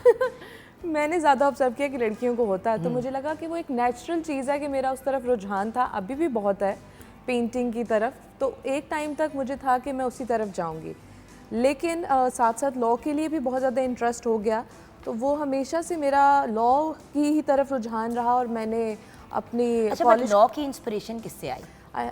हम मीडिया में हमेशा पूछते हैं किसने इंस्पायर किया, तो वकालत की तरफ आने का आपका क्या रीज़न? लॉजिक होती है कहने का। उसका रीज़न ये था कि मेरे अब्बा भी बहुत बार ये कहते थे कि कोई बच्चा ऐसा होना चाहिए, वो मतलब वो तो वैसे कहते थे सिविल सर्विसेज में होना चाहिए, या फिर जिसको इस तरह की हाव ना होनी चाहिए कि हमारी ये जो हमारे राइट्स क्या हैं या वो किसी के लिए स्टैंड ले सके। तो वो तब से ये बातें सुन कर ना, तो मुझे था कि ओके ये मैं एक रास्ता आजकल के ज़माने में डॉक्टर से ज़्यादा ज़रूरत हमें वकील की होती है ख़ानदान में, इसीलिए अल्लाह का शुक्र है मियाँ भी वकील है, भाई भी वकील है, ताया भी वकील है, वकील हैं होने चाहिए आपके फैमिली में, ताकि आपको अपने राइट्स का पता हो। And it's an amazing profession also. It is, और उससे आपको बहुत कॉन्फिडेंस मिलता है। मुझे लगता है मुझे अपनी ज़िंदगी में जितना कॉन्फिडेंस अपने लॉ की वजह से मिला, शायद किसी और फील्ड की वजह से ना मिलता। बिल्कुल, और वही वाली बात करी। अब देखिए आप बैंकर भी हैं और माशाल्लाह एक बड़ी सीनियर पोस्ट पे बैंकर है। मैं इसलिए ये बात मेंशन करना चाहूँगी बिकॉज देखो, और हम अभी ब्रेक में यही डिस्कस कर रहे थे कि एक नौकरी की एक स्टेबिलिटी होती है और एक आपको इंटेलेक्चुअल स्टिमुलेशन भी चाहिए होती है। म्यूज़िक से तो आपको एक इमोशनल और वो सारा कुछ मिलता है, लेकिन आपने भी अगर बैंकिंग का आपका इतना एक्सपीरियंस ना होता तो आपकी लोगों के साथ शायद डीलिंग इतनी अच्छी ना हो पाती जितनी आपकी है। ठीक है, मतलब बाकी आर्टिस्ट की तरह जो अपने आप को इस्टेब्लिश कर रहे हैं, अपना नाम बना रहे हैं, आपकी स्ट्रगल इस लिहाज से कम रही कि आप एक वेल स्पोकन, वेल एडजस्टेड बंदे हैं, आपको ग्रूम करके स्टेज पे ले जाने की ज़रूरत नहीं पड़ी। बिल्कुल ठीक कह रहे हैं। तो तालीम के तो जो अपने बेनिफिट्स हैं वो हैं, चाहे आप मीडिया में आना चाहें या ना आना चाहें। नहीं, वो आपको जो कॉन्फिडेंस मिलता है, आपको सॉरी आपको कट किया, जो कॉन्फिडेंस आपको एजुकेशन के बाद मिलता है वैसे नहीं आपको आ सकता। सही। व्हाट अबाउट आपने तो ऑन ग्राउंड भी काम किया ना साथ साथ? हाँ, अच्छा, मुझे भी शौक था। कुछ साल पहले मैं जब मुल्तान में था तो मैंने भी लॉ स्टडी करने की कोशिश की, शुरू किया, लेकिन क्विट कर दिया। मेरा अपना बड़ा शौक है, फ्रॉम सर्विसेज फैमिली, शायद कभी यहाँ पे डिस्कस नहीं हो सका पहले, तो मुझे भी शौक था कि मुझे नॉलेज हो, इससे बहुत कॉन्फिडेंस आता है। आप लोगों के राइट्स के लिए बात कर सकते हैं, अपने के लिए कर इवन आप अगर वो सिविल सर्विसेज में जाना चाहते हैं, जैसे एक टाइम तक मेरा अभी तक है कि मैं जुडिशरी वाली साइड पे जा सकूं, अब मुझे वक्त ने इजाज़त दी तो ज़रूर करूंगी। तो वो ये पूरा मुझे ऐसा लगता है कि अगर आप लॉ कर लेते हो तो एक आपकी पूरी एक लाइन आप अपनी डिफाइन कर सकते हो। जान, फिर इस सारे मामले में एक्टिंग कहाँ से आई? एक्टिंग इसको तो बचपन से बीमारी थी ना, इसको तो प्रॉब्लम थी, इसके बीमारी का इलाज ये है कि इसको इस प्रोफेशन में हमने आने दिया, हमने कहा आ जा करीम। इनको जो बीमारी है उसके लिए आपकी आवाज़ भी इस काबिल होना चाहिए ना, तो उनको पता होगा कि आई कैन सिंग। एक्टिंग का तो आपको बचपन से नहीं पता होता कि आप एक्टिंग कर सकते हो या नहीं कर सकते ना। और हम सारे अपने इन आवर ओन राइट फनकार होते हैं। वो तो डेफिनेटली होते हैं, तो हम कुछ ना कुछ करके दिखाते हैं। तो वो एक कह लें हादसाती तौर पर हुआ था कि एक अपॉर्चुनिटी मिल गई मुझे, लेकिन मुझे ऐसा लगता है कि ये सारे प्रोसीजर के बाद बीच में बहुत बार मैंने सोचा क्विट कर दूं, मैं अपना लॉ को ही आगे कंटिन्यू करूं, लेकिन मुझे ऐसा लगता है कि आप अपनी ज़िंदगी प्लान नहीं करते, अल्लाह ताला करते हैं। तो ये ऐसे ही होना था, और बीच में कुछ टाइम के लिए, अभी कुछ अर्सा पहले मैंने क्विट करके अपना थोड़ा बहुत ये लॉ से रिलेटेड काम भी शुरू किया, जो कि बहुत हम आगे आ गए हैं जल्दी। अच्छा सॉरी 2016 में एक्टिंग के प्रोजेक्ट अली की अम्मी का हिस्सा कैसे बनी, हुआ क्या? देखो आपको नहीं पता था, आपको नहीं था आइडिया, तो हुआ कैसे फिर ये? मैं पहले भी कई जगहों पे डिस्कस कर चुकी हूँ। वो यही तो हुआ था कि मेरी जो सिस्टर थी मुझसे बड़ी, she was part of media, उनको बहुत इंटरेस्ट था, बट समहाउ शी क्विट। तो वो उनके लिए आई थी ऑफ़र, तो उन्होंने कहा कि मैं तो नहीं करी, let me ask my younger sister, अगर वो इंटरेस्टेड हुई तो she can come for the audition. तो उस एज में आपको लग रहा होता है यार व्हाई नॉट, नहीं भी आपका इंटरेस्ट होता तो आप कहते हो यार ठीक है यार, ट्राई करने में क्या है। सच्ची बात है, बहुत से लोग एक्सपेरिमेंटली आए कि लेट्स सी, और कुछ नहीं तो चलो एक वन टाइम एक्सपीरियंस हो जाएगा। वो फिर अगर कोई कितना भी कहे पर आपको अच्छा लगता है कि आपको फेम मिल रहा है। नहीं, लेकिन when you did the first project, देखो फेम बाहर से बड़ा अमेजिंग लगता है, जब उसका हिस्सा बनते हैं तो इतना उसमें ग्लैमर नहीं है जितना उसके अंदर इट इज वेरी गधों वाला काम है। सीधी बात है, मैं तो ये कहती हूँ गधों वाला काम। ट्रू। सो वो जब पहला प्रोजेक्ट किया था तो मैं तो बहुत कॉन्फिडेंस से, शुक्र अल्लाह ताला ने हमेशा से कॉन्फिडेंस दिया तो काम कुछ कर पाए, तो मैं गई थी कि मैं तो ये कर लूँगी, कोई बहुत मुश्किल काम नहीं है। लेकिन पहला सीन करते वक्त लग पता गया कि इस तरह से नहीं होता कि आप गए किसी से बात की और बहुत आपने आसानी से लाइन्स बोल दी, तो बड़ा मुश्किल था। पर थैंक गॉड जो हमारे डायरेक्टर साहब थे उन्होंने बड़े अच्छे तरीके से मुझे प्यार मोहब्बत से करवाया काम। मेरी खुशनसीबी ये थी कि मुझे अपने पहले 1-2 प्रोजेक्ट में ही बहुत अच्छे अच्छे डायरेक्टर्स मिल गए और मैंने सीख लिया, अच्छा काम सीख लिया। और उसकी वजह से ये है कि अगर मैं ना इस तरह से नॉन सीरियस होके मैं भी काम करती या मुझे कोई नॉन सीरियस टीम भी मिल जाती तो शायद मैं ना करती। यही हुआ ना, बहुत से लोग इस फील्ड में जो आए, जब पूछते हैं ना कि भाई आपने 1-2 प्रोजेक्ट किए फिर आप भाग गई, मतलब अपने फ्रेंड्स जानने वाले कभी कुछ टकरते हैं तो यही कहते हैं कि यार टीम ऐसी मिली और ऐसे लोगों के साथ इनिशियली काम किया कि बिल्कुल ही पुट ऑफ हो गए कि नहीं करना। प्रोफेशनल एनवायरनमेंट नहीं है, ज़बान गंदी इस्तेमाल की जा रही है, डायरेक्टर्स जो हैं वो आर्टिस्ट को बुरी तरह ट्रीट कर रहे हैं, या आर्टिस्ट जो हैं वो सेट पे इतना तंग कर रहे हैं कि बंदा कह रहा है टीम तो ठीक, तो बंदा पुट ऑफ हो जाता है। नहीं, अच्छी पढ़ी लिखी टीम के साथ काम चुके स्टार्ट किया तो एक आपका जो इमेज बना होता है ना कि पता नहीं कि क्या ही काम करना होगा और कैसे कितना मुश्किल होगा, नहीं उन्होंने बड़े अच्छे तरीके से, तो इसलिए फिर वो आहिस्ता आहिस्ता इंटरेस्ट बनता रहा। अच्छा, उसके साथ साथ टीवी के पीटीवी के भी शोज़ किए, दूसरे चैनल के भी शोज़ किए, ई ट्रांसमिशंस भी की, होस्टिंग भी करनी शुरू कर दी। बोलने का हमेशा से बहुत शौक है ना, वकील बने इसीलिए क्योंकि बोलना चाहते हैं हम अपने, तो इसलिए होस्टिंग का मुझे बहुत इंटरेस्ट अभी भी रहता है कि बहुत सारी ऐसी बातें, मैं कोई चीज़ देखती हूँ मुझे लगता है कि अगर मुझे प्रोग्राम करने का मौका मिले तो मैं इस टॉपिक पे ज़रूर बात करूँगी, तो वो इस तरह का है शौक। वो भी साथ साथ है। नहीं, शौक तो क्या, you are a host, you are considered to be an actor and a host, not just a actor. हाँ, लेकिन ऐसा कोई बहुत जैसे यू आर डूइंग उस तरह से कोई बहुत बड़े बड़े मैंने भी अच्छी खासी एक्टिंग करके साथ ही फिर ये शुरू किया था, बट दैट वाज बिकॉज बच्चा था। मैं अक्सर ये बात कहती हूँ कि शायद मैं मॉर्निंग शो की तरफ 6-8 साल के बाद आती, मैं जल्दी आ गई थी इसकी तरफ बिकॉज बच्चे का स्कूल का स्केड्यूल, ये इन सारे मामलात में मॉर्निंग शो बहुत एक अमेजिंग ऑप्शन है। बट स्टिल मुझे फिर वही बात है कि आप अपनी लाइफ प्लान नहीं करते, आपकी ऑटोमेटिकली इतनी आसानी से अल्लाह ताला जिंदगी प्लान करते हैं। वही मरियम, मैं सीरियसली मैं नहीं गई थी कुछ ढूंढने के लिए, हमजा का स्कूल शुरू होना था और मुझे अब ये था कि यार अब इसको मैं सारा दिन सेट पे नहीं लेके जा सकती। 3-4-5 साल की उम्र तक तो चल गया, अब क्लास 1 ज्वाइन करेगा, मसला बनेगा। अच्छा, मुझे इस चीज़ की घबराहट और टेंशन, साथ ही एक मॉर्निंग शो की ऑफर आ गई। अच्छा, पहली रिएक्शन बिल्कुल भी नहीं, क्या हो गया अभी मैं मॉर्निंग, मतलब अभी से मॉर्निंग में तो एक्टिंग ये वो, फिर एकदम से एहसास है कि 1 मिनट, मैं नहीं हम हैं, हमजा और मैं हूँ, तो अब मैंने क्या करना है, ये मेरी एक चॉइस थी। बट माशाल्लाह अब तो एक्टिंग की फील्ड में भी इतने सपोर्टिव और इतने अमेजिंग लोग हो गए कि सबके बच्चे आते हैं सेट्स पे। नादिया जमील कॉन्स्टेंटली अपने बच्चों को लेके आई काम पे,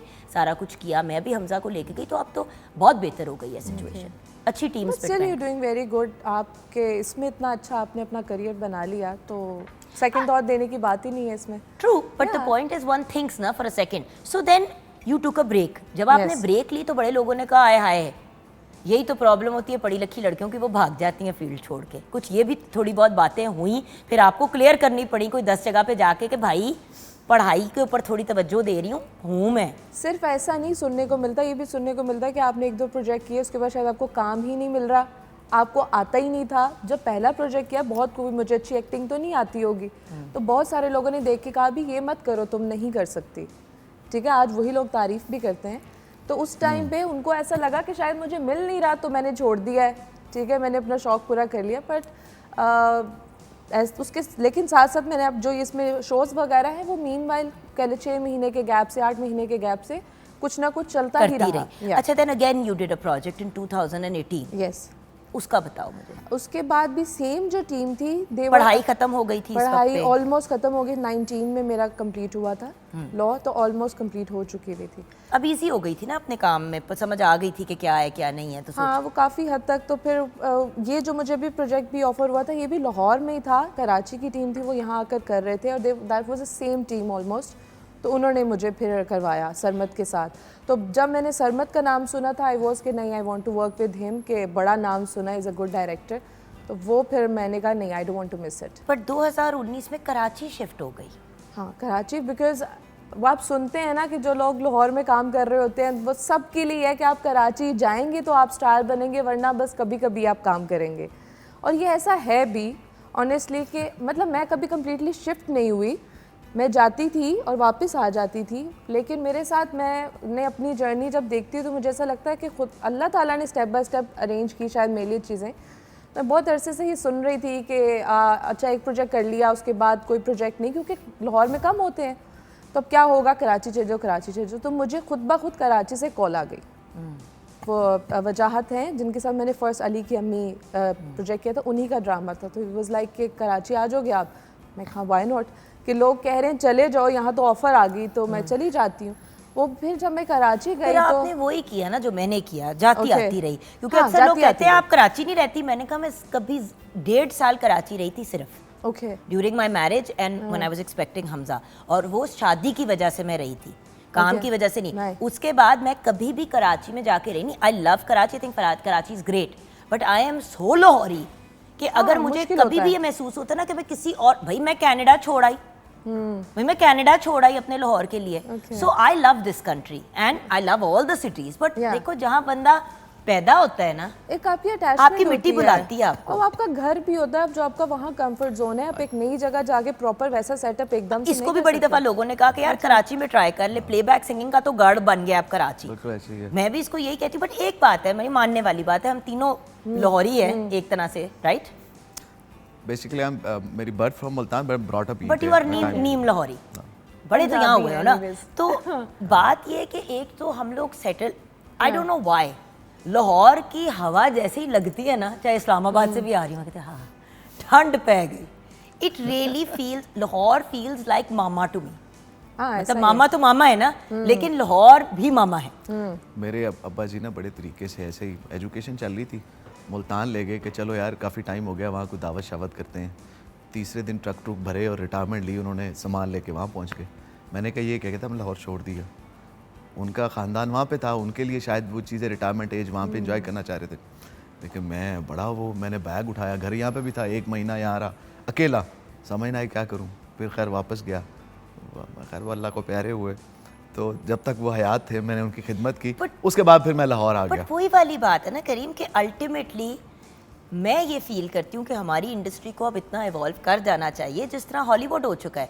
हॉलीवुड के एक्टर सारे के सारे LA में रहते हैं, कोई भी नहीं रहता, सारे पूरी दुनिया में रहते हैं। जब काम होता है तो बुला लिया जाता है। ऐसा ही है। मैं भी अगर कोई नहीं भी फॉर एग्जांपल नहीं बुलाता था, कुछ लोग थे कि वो कह रहे ठीक है आप आ जाए, तो मैंने अपना सेटअप ऐसे बना लिया था कि भाई आप मुझे नहीं एयर टिकट दे रहे, इट्स ओके, भाई मैं खुद अफोर्ड करती हूँ तो मैं चली जाऊँगी, आ जाऊँगी। Awesome. अब ये देखो ना स्मार्ट कि एटलीस्ट आपका comfort, and then you also got married. Break के बाद जब वापस sure. आएंगे तो again when you announce that you were getting married in 2022, बहुत से लोगों ने कहा यार ये क्या कर रही है, पहले इसने पढ़ाई के लिए छोड़ दिया, अब ये शादी कर रही है, ये तो गई। तो क्या ये गई, ये हम ब्रेक के बाद डिस्कस करेंगे। आप हमारे साथ रहिएगा।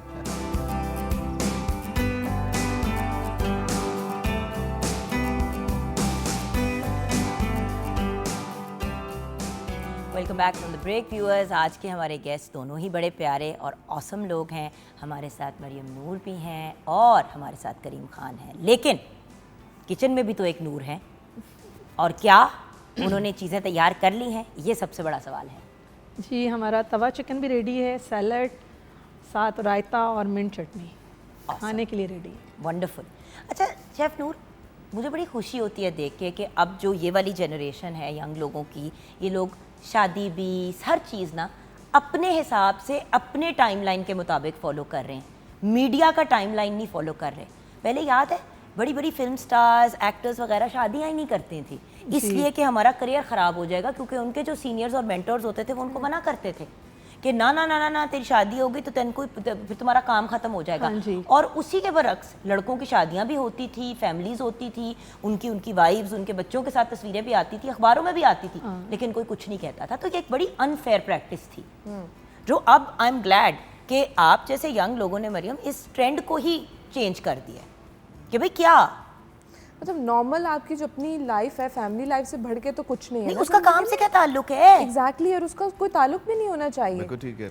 आदमी शादी के बाद काम कर सकते हैं तो औरत क्यों नहीं कर सकती? नहीं, अगर आदमी ना भी कर पाते तो मैं फिर भी कहती कि औरत क्यों नहीं कर सकती। द फैक्ट इज या तो पॉसिबल ना हो, या तो कोई चीज़ पॉसिबल ना हो टेक्निकली। नहीं, शादी हो जाएगी तो क्या होगा फिर? हीरोइन क्या, वो हीरोइन नहीं रहेगी? हीरोइन नहीं रहती ना, लोगों के जहन में एक यही बात है। But people like across the border, some female actresses also made that change. यहाँ पे भी लड़कियों ने कहा कि भाई क्या मसला है, थैंक गॉड। मतलब मैं शादी ना करूं, मैं बच्चे ना पैदा करूं, मैं बस बैठी रहूं इस इंतजार में। और बड़ी दफा बड़े प्यारे ताल्लुक जो डेवलप हुए हुए होते हैं, जहां बात शादी पे जा भी रही होती है, डिलेज की वजह से वो रिश्ते टूट जाते थे और बड़ी ट्रेजेडीज होती थी उस वक्त पे। अच्छा, मैं कह रही शुक्र है हमारे आने वाले टाइम से पहले ये अच्छा, खत्म हो गया। लेकिन before you started acting Yeah. आपकी हस्बैंड से जान पहचान थी, जी, ये क्या मामला था? बहुत कह लें कि जानती थी, फिर कुछ अरसे बाद दोस्ती हो गई, फिर काफ़ी अरसे दोस्ती रही, तो हाँ पहले से ही मैं जानती थी। पहले से जानती थी। तो ऑब्वियसली जब आप किसी को जानते हैं तो बहुत से मर्द आज भी कहते हैं कि भाई एक तो काम करने वाली बीवी, काम करने वाली बीवी नहीं चाहिए, पढ़ी लिखी चाहिए, काम करने वाली नहीं चाहिए। और अगर काम कर रही है और पढ़ी लिखी भी है तो मीडिया या इन योर फेस चीज़ों से बाहर रहे। तो वो कैसे आपने काउंटर किया? बिकॉज उसमें how you dealt with the situation का बहुत ज़्यादा ताल्लुक है कि फिर आपकी सिचुएशन बनी क्या। दो बातें, एक तो ये कि मुझे ऐसा लगता है कि एक तो I am thankful to him, to God, कि एक वो बहुत अच्छे इंसान मुझे मिले कि मुझे मेरी ज़िंदगी को उन्होंने जैसी मैं हूँ, जो हूँ, उसको एक्सेप्ट किया हमेशा से। सेकेंडली मुझे ऐसा लगता है कि अपनी ज़ात, अपनी सेल्फ रिस्पेक्ट से बढ़कर कुछ नहीं होती। ये लड़कियों के भी हाथ में है। फॉर एग्ज़ाम्पल, आपकी ज़िंदगी में कोई भी इंसान आ रहा है, अच्छी बात है, आप उसकी इज़्ज़त करें, उसके साथ अच्छे रहें, लेकिन अपनी सेल्फ रिस्पेक्ट को उससे प्रायोरिटी देनी चाहिए कि ये ही मैं हूँ, आप भी देख लें कि आपके लिए एक्सेप्टेबल है तो ठीक है। अपने इतने हस्बैंड माशाल्लाह पायलट है। जी। अच्छा, दोनों के सोचो इतने ट्रैवल हैवी करियर्स माशाल्लाह, तो अब रहती कहाँ हो? अभी हम पिछले 6 महीने से कराची में थे, बिकॉज मेरे हस्बैंड की भी जॉब कराची से, वो हैं तो लाहौर से, पर शादी के बाद we both move to Karachi. ठीक है। उनकी जॉब की वजह से, not because of my job, but I am thankful कि मेरी भी वहाँ से आसानी होगी मेरे लिए। अदरवाइज शायद थोड़ा डिफ़िकल्ट होता शादी के बाद ट्रैवल करना, आना जाना। मैं करती ज़रूर, लेकिन थोड़ा मुश्किल होता, लेकिन आसानी हो गई। आजकल थोड़ा सा एक्टिंग प्रोजेक्ट्स नहीं टेक ऑन कर रही, how come? Because I am expecting. माशाल्लाह, बहुत बहुत मुबारक हो। Thank you so एक much. तो ये जो बारीक बारीक बच्चियां हैं ना, जो एक्सपेक्टिंग भी होती है लेकिन लगती नहीं है। मैं इतना वजन मेरा बढ़ा हुआ है, मुझे कौन तो अपना जान, feel अच्छा बाल हैवी हो गए हैं, अच्छा, उसकी वजह से नहीं, वेट मुंह बढ़ेगा। देखने इतना बड़ा जान, हो ये गया। इयरिंग्स उतार के अपना वेट करना, अच्छा। बिल्कुल नॉर्मल आएगा। नहीं, वेट भी बढ़ा इयरिंग्स का अच्छा। आपसे ज्यादा वजन है। तो इस वजह से मैंने भी लास्ट जो रमज़ान प्ले किया था उसमें मुझे मालूम हुआ कि दैट आई एम एक्सपेक्टिंग, फिर माशाल्लाह, उसके बाद से फिर मैंने ब्रेक ले ली। ब्रेक ले लिया। Yeah. तो इस दौरान अपने आप को कैसे बिजी रख रहे हो? क्योंकि इस लड़की का दिमाग हम फारिग नहीं छोड़ सकते। जिस तरह करीम का मसला है कि जब तक 70 चीज़ें नहीं कर रहा होता इसकी रूह को सुकून नहीं आता, तो you are also one of दोस्त। इस तरह आपके पास आई ना, देखें आज मैं। अच्छा, यानी कि जा रही हो, मिल रही हो, बात कर रही हो। मैं तो काफ़ी सारी अपनी सोशल मीडिया एक्टिविटीज़ भी कर रही हूँ। ये भी तो प्रॉब्लम है ना कि ओ माय गॉड, अब you know Yeah. I am not looking जैसे मैं हमेशा लगती थी। और कभी obviously one one is expecting, swelling भी हो जाती है, ब्लोटिंग, एडिमा, 100 चीज़ें हो जाती हैं। तो बड़े लोग होते हैं जो कहते हैं मैंने अब स्क्रीन पे नहीं आना क्योंकि मैं अपनी ये वाली लुक नहीं सोशल मीडिया पे। मैं काफ़ी लोग इस बारे में कॉन्शियस भी होते हैं। मैं भी इस बारे में जब नहीं आ रही थी तो मैं सोच रही थी कि मैं करूँ ना करूँ आपकी, तो मुझे ऐसा लगा कि यार क्या है, ज़िंदगी को नेचुरल होकर गुजारना चाहिए। खूबसूरत वक्त है ये एक औरत का। Honestly. और इस वक्त तो इंडस्ट्री से सबसे ज़्यादा लाडियाँ मिलती हैं मरियम, अच्छा, सबसे ज़्यादा लाडियाँ मिलती हैं। दोनों नूर और हसन की बारी है। ऐसे मुझे फूलों की तरह, वैसे तो खैर पीटीवी पे हमेशा से फूलों की तरह मुझे रखा है, but I can't tell you, literally खाना पीना उठना बैठने का माँ वाला तो हाल आपका इंडस्ट्री वाले करते हैं। अपने बिल्कुल ख्याल कह रहे रखते हैं ना बड़ा। पूरी इंडस्ट्री आपकी माँ बन जाती है। I am not joking. नहीं, करते हैं वाकई में, ख्याल रखते हैं। मैं जब अपना जो बनता है कहना अभी चाहिए। तो मैं नहीं जा रही शूट्स पे, लेकिन जब मेरा प्रोजेक्ट में मुझे पता चला था दैट आई एम एक्सपेक्टिंग और मैंने प्रोडक्शन हाउस और सबको बताया, वाकई में सबने बहुत ख्याल रखा। सीढ़ियाँ नहीं ऊपर नीचे चढ़नी बार बार, जबकि उससे कुछ नहीं होता, लेकिन फिर भी सीढ़ियाँ नहीं चली। अच्छा, हम ना बैठ बैठ के सीन कर लेंगे, अगला कह रहा है काम करा लो, सही है, प्रेग्नेंट मैं तो बीमार तो नहीं हूँ। मुझे ये कह रहे हैं कि ज्यादा लेकिन प्यारी बात है, ये लाडियाँ होती हैं। वो आपका कंफर्ट देख रहे हैं, आपको ऐसा लग रहा है ठीक तो ऐसे सीन कर लेंगे कि नहीं नहीं आई एम फाइन, आप करें। और स्टार्ट में ऑब्वियसली आपको इतना फील भी नहीं हो रहा होता, आपको तो लग रहा होता कि स्टिल द सेम। और पहला है तो इतना वो आपको एक्सपीरियंस भी नहीं होता, लोगों से सुनने को आता है ये ना करो वो ना करो। मैं कहती हूँ फिर कभी कभी रिग्रेट होता है, अच्छा मैं तो ये सब कुछ कर रही हूँ, पता नहीं मैं गलत कर रही हूँ या लोग गलत कह रहे हैं। जाना आपने अपने हिसाब से चलना है। आपकी बॉडी है, आपकी औलाद है जो आप कैरी कर रही हैं, ये आपका, आपके हस्बैंड और आपकी औलाद का मामला है। उसमें और कोई चौथा बंदा नहीं बनता, ना कुछ कहने वाला, ना इंटरफेयर करने बहुत वाला। सारे लोग हैं जो सिर्फ आउट ऑफ लव आपको कह देते हैं, तो फिर आप उसको, वो उनकी ऐसी बेटा अभी intentions तो नहीं बच्चा होती। पैदा होने दो, अच्छा उसके बाद इंशाल्लाह अल्लाह Okay. मियां सेहतमंद मुकम्मल औलाद दे, आमीन। अच्छी किस्मत वाली, जो आमीन, आपकी और आमीन, आपके हस्बैंड के लिए आपकी सोल और आंखों का सुकून बने, आमीन, आमीन। लेकिन अच्छा अभी बच्चा पैदा होने दो, Okay. हर बंदे का मशवरा शुरू हो जाएगा। हाँ, ये तो है। हर बंदा ये ना करो, ये ना करो। आई रिमेंबर मैं हमजा को पकड़ा होता तो कहते, ये ना करो, मैं कहती थी क्या ना करूं, बच्चा गिर जाएगा, त्राही निकाल तो देते है हैं। भाई, आपके अपने तो दे ही रहे हैं, चलते फिरते लोग भी बहुत सारे मशवरे दे देते हैं। अच्छा उनके एक भी बात, बहुत बुरे लगते हैं। पंजीरी जरूर खाना, लेकिन 1 या 2 टेबल स्पून से ज्यादा नहीं। अच्छा, मैं okay, बताती हूँ ये क्यों, भी क्योंकि सुनने मैं को किलो आ किलो रहा है। खा जाती थी। अच्छा, मुझे okay. पंजीरी ला, ऑब्वियसली सारी आपकी फैमिली के लोग, पहले मेरा बच्चा, पंजीरियां दी। हर बंदा मुझे कहे बच्चा पैदा करने तक तो तुम्हारा कोई वजन का इशू नहीं था, बच्चे के बाद डबल किस तरह हो गई? Okay. आपका भाई पंजीरी पंजीरी, देसी घी में सूजी की खीर। ओए अच्छा होए होए। मतलब जो मुझे कहा जा रहा था मैं करती जा रही थी, किसी ने मिकदार नहीं बताई। ओके, हाँ बस वो कितना इतना बड़ा बोल, या। देसी घी में सूजी को भून के, मेवा जात डाल के, उसमें क्रीम और उसमें मलाई ओए, और दूध डाल के, जुगन काजिम हर रोज एक डोंगा वो खा रही है, और पूरा चलो 1 किलो नहीं तो आधा किलो पंजीरी डेली खाती थी कि हड्डियां मजबूत होंगी ओए ना। होए होए। हड्डियां मैं भी तो- मजबूत होगी और वो बच्चा भी सेहतमंद होगा। अभी देखिए बच्चा ना, हो नहीं गया, तो वरना बच्चा हो हो गया ना। बच्चा जब अच्छा, उसके होने के बाद ही तो मैं after मोटी that, होती थी। yeah. नहीं आफ्टर डिलीवरी अपनी चीजें खाना शुरू की। हाँ, बाद में क्योंकि खाते हैं। आफ्टर डिलीवरी क्योंकि अपने बच्चे को फीड वगैरह करना Yeah. होता है, आपकी बॉडी रिकवर कर रही होती है, 100 चीज। ये देखा ना करीम, ये भी साइंस होती है। ओए। अच्छा लड़कों को नहीं कोई कहता क्या खाना है क्या नहीं पीना, ज्यादा से ज्यादा ये कहा जाता है पुत्र सीट बेल्ट ला के गाड़ी चलानी नहीं, ते बाइक हेलमेट के बगैर नहीं चलानी। मैं इस तरह की इनको बातें कही जाती है, हमारे तो हाथ पांव धो के पीछे पड़ जाते हैं सारे।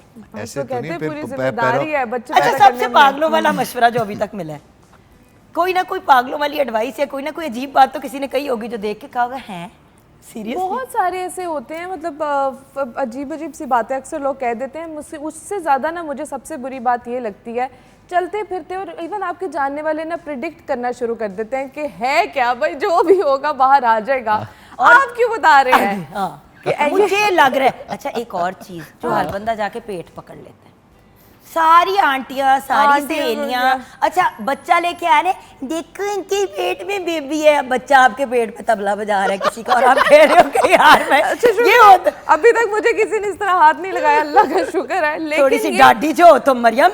हर कोई प्रिडिक्ट, चलता फिरता बंदा भी कह रहा है वैसे भाई है। मैंने नहीं पूछा आपसे, आप प्रिडिक्ट ना करें, जो भी होगा ठीक है, अल्लाह दैट्स आपको एक्सेप्टेबल फॉर मी। सेहतमंद औलाद से नवाजे, आमीन। कुछ सोचा है ब्रेक कितनी लेनी है? नहीं, अभी ऐसा कोई प्लान नहीं बनाया हुआ। अभी जो मैं खुद भी सोशल मीडिया पे लगी रहती हूँ, कुछ ना कुछ एक्टिविटी करती रहती हूँ, तो मैं तो बस I am going with the flow, जहाँ ज़िंदगी ले जाएगी। So I am very positive towards my life के, जैसे ही जो ईजी होगा आई विल डू दैट। अगर मैं फ़ौरन से भी काम कर सकती थी तो मैं ज़रूर करूँगी। Awesome. I will manage my life के भी, आप अपने बच्चे को भी अच्छा टाइम दो, आप अपना काम भी ठीक तरह करो। मेरे पास छोड़ दें, अच्छा सही है। क्योंकि मुझे तो सीधा सीधा कह दिया गया कि नो मोर चिल्ड्रन।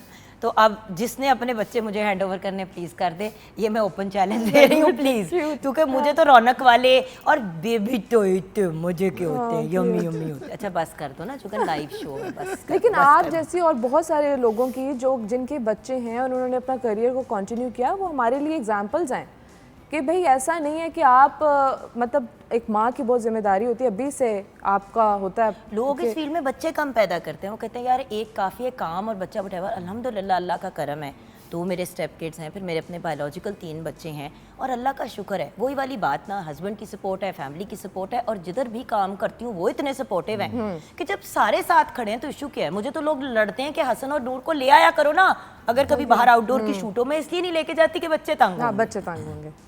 सर जी आपकी ज़िंदगी में आजकल क्या हो रहा है?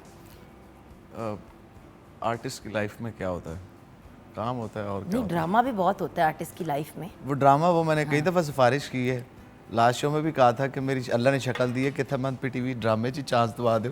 अच्छा ये इनको मजाक समझ आता है, मैं कभी कभी सीरियस भी कह रहा था। उन्होंने करीब मसला ये नहीं है कि हम तुम्हें कास्ट करें, हम नहीं, मुझे तुम्हें cast तो हीरोइज्म करेंगे। नहीं चाहिए। वही मुझे तो last कहने time लगी आपने ना, lecture दे फिर दिया ना था। कम कौन करेगा, वो देखो वो मरियम ने भी ना ऐसे मुंह बना लिया। नहीं नहीं, मैं वो कह रही हूँ कि मुझे हीरो नहीं, मुझे वो विलन बनना चाहते हैं। नहीं विलन भी नहीं तो नहीं। तुमने असल जिंदगी का अपना रोल क्यों अदा करना है? वो तो तुम कर लास्ट ही टाइम रहे मैंने हो। कहा तो उन्होंने कहा ना हीरोइज्म में रोना धोना और ये यंग वो नहीं, मैंने एक्टिंग मेरी साइड पे भेजें, वो कोई करेक्टर भाई कोई भी किसी भी गली कूचे में इस शक्ल लड़के देख को लें। काम देना चाहता है तो उसको हाँ, देते, ये हमारा बच्चा का एक्टिंग करना चाहता है, हाय प्लीज अल्लाह। ये हम पब्लिक अपील कर रहे तो हैं क्या बड़ी। कुछ करेंगे आप? बैंक में जॉब कर रहे हैं ना अभी? बल्कि हम फिर singing भी क्योंकि और करेंगे, माशाल्लाह acting भी बड़ी करेंगे। अच्छा हाँ, बड़ी ही सॉलिड इनकी पोजीशन है। तो बात ये है कि अगर आप इनको रखेंगे तो आप इनसे पैसे ले सकते हैं इनको रखने के। हाँ अच्छा, ये भी है, सही है। करीम का करियर खराब करने में मेरा बहुत बड़ा हाथ होगा। एक दिन ना मैनी इयर्स फ्रॉम नाउ गाने बैठ भी के गा बात देंगे करेगा, ना। बड़े लोगों ने मेरे साथ बड़ी बुरी की तो मैं इधर उधर देख रही होंगी। Anyway thank you so much for actually joining. By God मैं जब से इनके प्रोग्राम में आता हूँ लोग मुझे इनकी वजह से भी जानते हैं और मैं इनके मुंह पे नहीं, मैं दिल से इनके लिए मेरी दुआ निकलती है। You are part of our PTV family and the point is सबको ये पता है कि ये प्लेटफॉर्म हमेशा अवेलेबल है। कोई नया काम कर रहे हो ज़रूर बताओ, कोई नई एक्साइटिंग चीज़ ज़िंदगी में चल रही है हमें बताओ, आओ शेयर करो। We are always here and available, क्योंकि देखो स्टेट चैनल है, आप लोगों के लिए ही है ये शो चल भी इसीलिए रहा है क्योंकि आप जैसे लोग हम ही भर देते हैं, वरना मैं अकेली 2 घंटे बैठ के क्या बात करूं, क्या कर लूंगी, क्या को करतब दिखा लूंगी at the end of the day. Acting करनी पड़ेगी बट अकेले में नहीं ये बिल्कुल ना मुझे बताना है, तुम ये मैं जानना ही नहीं चाहती। ऐसा करो, आपको काम का काम कर लो, कोई गाना सुना दो। अच्छा, ठीक है, आई नो दैट आज कुछ हम मौले से निकल के कुछ जरा रिलैक्स्ड मामले की तरफ जा रहे हैं, अपनी अपनी मैं देख बच्चे रहा था, की मतलब खुशी की बात होनी चाहिए, लेकिन दूसरा गाना भी थोड़ा थोड़ा सैड है, बड़ा अच्छा है। कुछ अच्छा है। हल्के से दुखी नोट पे हम आज का शो अपना क्लोज करेंगे। ये करीम मंडलाते हुए जा रहे हैं, पहुंच गए अपनी स्पीड के हिसाब से, हल्के हल्के धीमे धीमे। तो जिंदगी रही तो इंशाल्लाह मंडे को फिर मुलाकात होगी। Have a lovely weekend everyone, और स्पेशली मरियम नूर को अपनी दुआ में याद रखें। अल्लाह ताला इसको सेहत दे और जो इसकी दिल की ख्वाहिश है, मुराद है, अल्लाह ताला पूरी करे, आमीन। और इनको और इनके बच्चे को अल्लाह सेहत दे। Over to you. आमीन। अच्छा